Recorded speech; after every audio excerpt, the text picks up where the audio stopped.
magandang araw po kuya. Kumusta po kayo ngayong araw? Okay lang naman po. Pwede niyo po ba kwento sa akin kung paano po nagsimula yung isang araw niyo sa pagtitinda?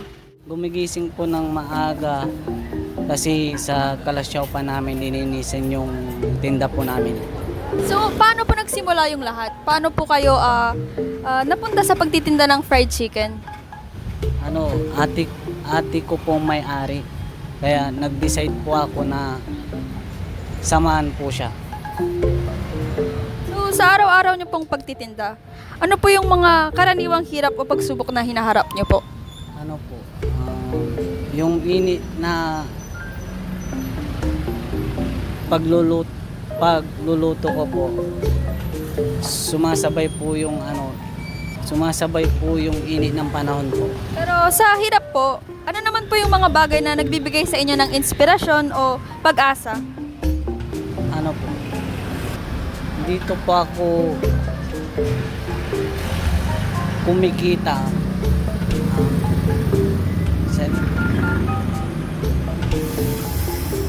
Dito pa ako kumikita sa kabila ng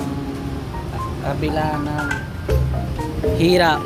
Alam ko po na marangal at patas po akong lumalaban sa buhay.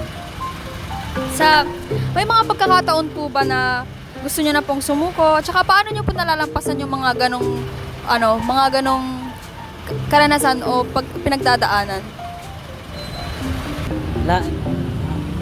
Ng peilat ko sa katawan,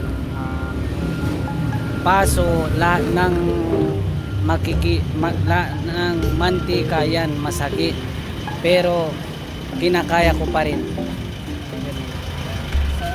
May pangarap po ba kayo sa buhay kuya? At kung meron naman po, ano po yung mga iyon? Gusto ko pong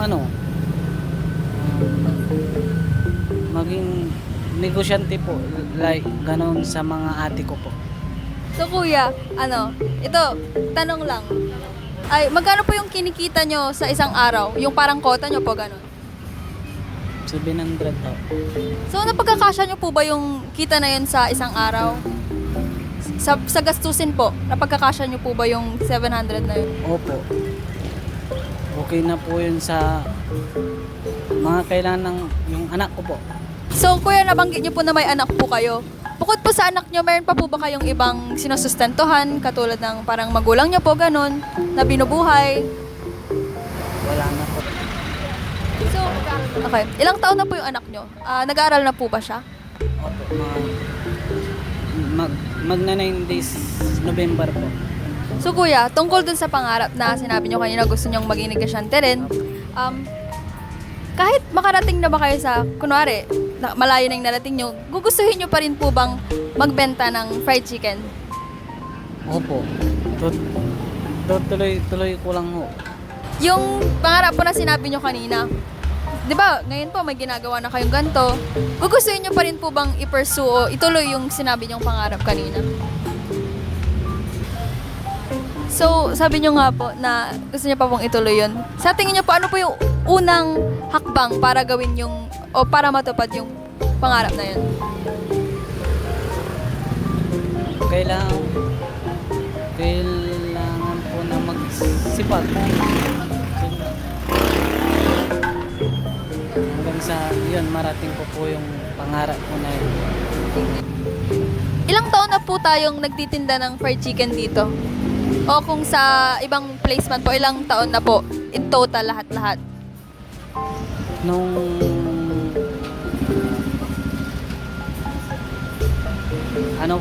mga isang taon lang ho. Ilang taon lang pa lang po tayo. Opo. Kailan po sila nagsimula? At paano po? Nung after pandemic ho. So, ngayon po, ano po yung nagpo-push or tumutulong sa inyo araw-araw para ituloy pa rin yung ginagawa nyo kahit mahirap? Kasi nga, nasabi nyo po na dagdag yung init, ganon, sumasabay din yung init ng panahon tsaka yung init ng yung oil na pinangluluto. So, ano po yung mga nagpapatuloy sa inyo para gawin yung trabaho nyo? Po, dahil lang din po sa anak ko po.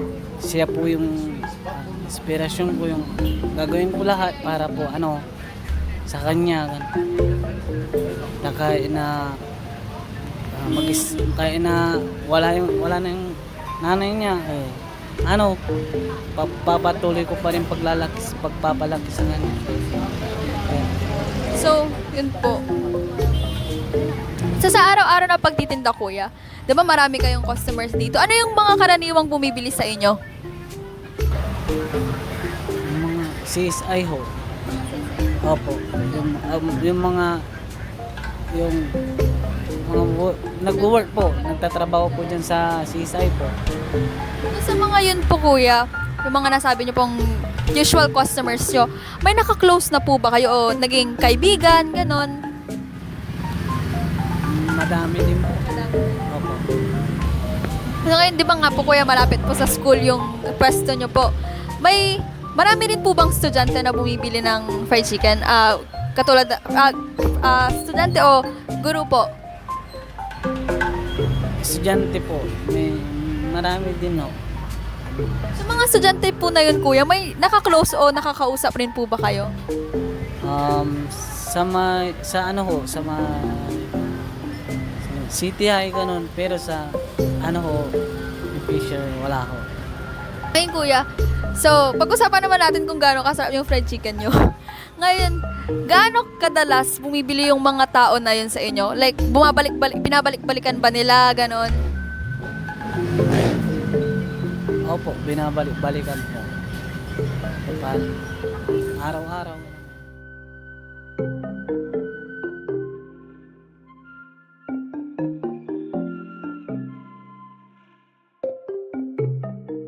Hello po. So, do you usually buy the fried chicken from Kuya? Of course, twice a week. So, what's the thing that you like that you most like about his fried chicken? Like, is it the taste, the cost of the chicken, or Kuya's personality, like how he sells the chicken? Well, I do like the taste and price is pretty cheap and the taste doesn't get, boring. So, what do you think makes Kuya stand out of the other vendors in the street? It has to be the spiciness of his chicken. Okay. So, hello po Kuya. Madalas po ba kayong bumibili ng fried chicken kay Kuya? Madalas po. Almost every week. So, ano pong nagustuhan niyo sa tinda niya? Yung lasa, presyo o yung mismong serbisyo ni Kuya? Ang gusto ko po dun sa chicken is yung batter niya ay maalat. Tapos, mura po din siya. So, kung kayo po, sa tingin niyo po, ano po yung kakaiba kay Kuya kumpara sa ibang nagtitinda? Si Kuya ay niluluto niya po mismo sa harap ninyo habang po nagtitinda po siya. Kumpara po sa mga iba na naka-display na po. So, hello po. Madalas rin po ba kayong bumibili ng fried chicken kay Kuya? Oo, madalas. Halos everyday nga eh. So, ano naman po yung nagustuhan nyo sa tinda ni Kuya? Yung lasa, presyo, o yung mismong serbisyo na binibigay niya sa mga bumibili sa kanya? Mas mura naman kumpara sa kabila. Pero masarap naman din. So, kung kayo pong tatanungin, ano sa tingin niyo yung pinaka-unique o yung pinaka-natatanging kaibahan ni Kuya kumpara sa ibang nagtitinda? Mas mahal sa matigla kumpara dun sa mga malapit na medyo lugtid yung iba. Pero sa kanya parang malinis naman.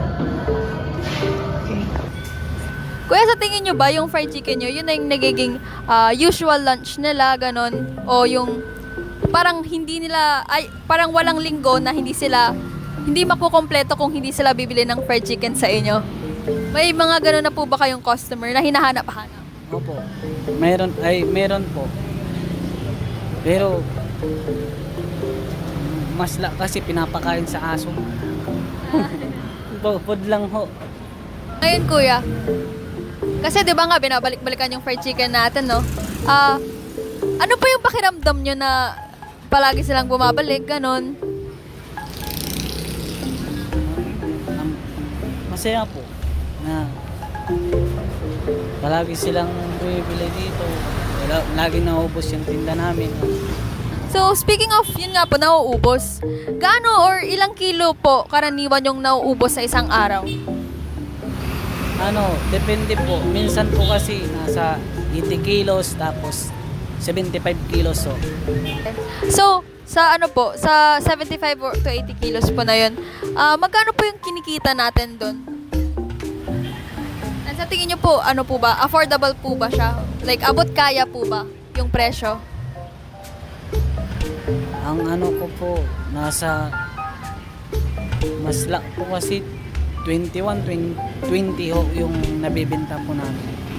25 po yung legs tsaka wings and then backbone. Tapos 30 po yung thigh part, tas breast po. Sa tingin nyo po ba, kuya, kaya po siya binabalik-balikan kasi mura siya o dahil masarap siya? Ano po, masarap, ang sinasabi po nila, masarap po siya parang Jollibee po. Kaya binabalik-balikan po nila. Sa loob po ng in 5 years po or in 10 years, sa tingin nyo po, nandito pa rin po ba kayo sa nagbebenta pa rin po ba kayo ng fried chicken? Nakikita nyo pa rin po ba yung sarili nyo na nagbebenta ng fried chicken sa loob ng 5 years o sa susunod na 10 years? Opo. Kasi po, kasi, anong tawag na to? Kasi bali, kasi, dalawa kasi ang pag-aanin ko po dyan. Yung parang gusto ko pong maging negosyante po. Kasi, yung magaling din po ako sa yung nagbebenta ng baboy ho. Yung mga fresh po. Kaya ko din po. Tapos, ito din, fried chicken.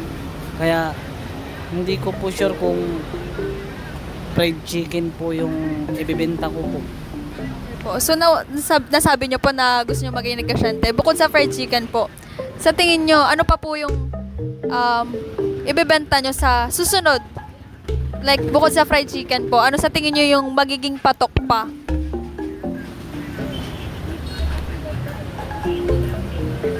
Yun po, yung meat vendor po. Opo. Yun kasi po may alam din po kasi ako sa pagbebenta ng mga meat. Yun po. So kuya, nung bata po ba kayo, naisip nyo po ba na yung kayo ngayon ay magbebenta po ng fried chicken or ito po yung magiging negosyo? Nung kabataan nyo po, naisip nyo po ba na ngayong taon o yung kayo ngayon ay ito yung magiging negosyo, ganon?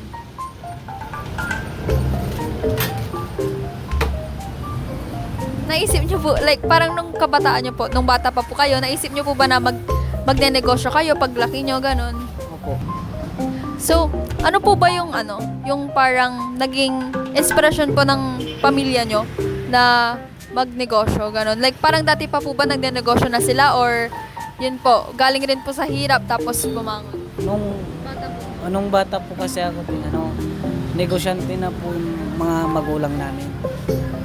Nagbebenta na sila ng meat. Hanggang yun din po yung una kong pinasukan. Yung mga ate ko lang din po yung pinasukan.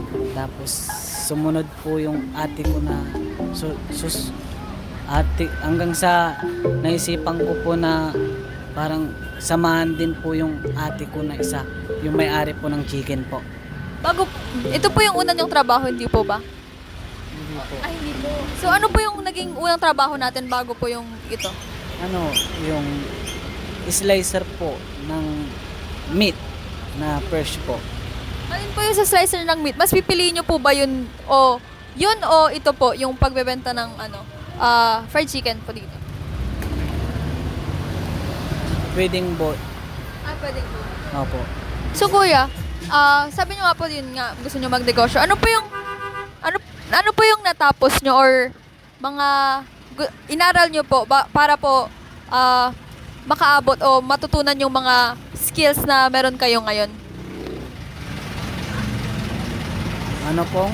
Ano pong parang naaral nyo? Ay, ano pong natapos nyo? Nag-business po ba kayo, ganon? O Ano, LM graduate lang po ako. Tapos nung mga 19 years old ko po, doon ko na po naisipan na samahan po yung mga ate ko po na magtrabaho. mensahe nyo, kuya, sa sa future na kayo po, na mas pinili po na, yun, magtrabaho na sa age na 19, ganon.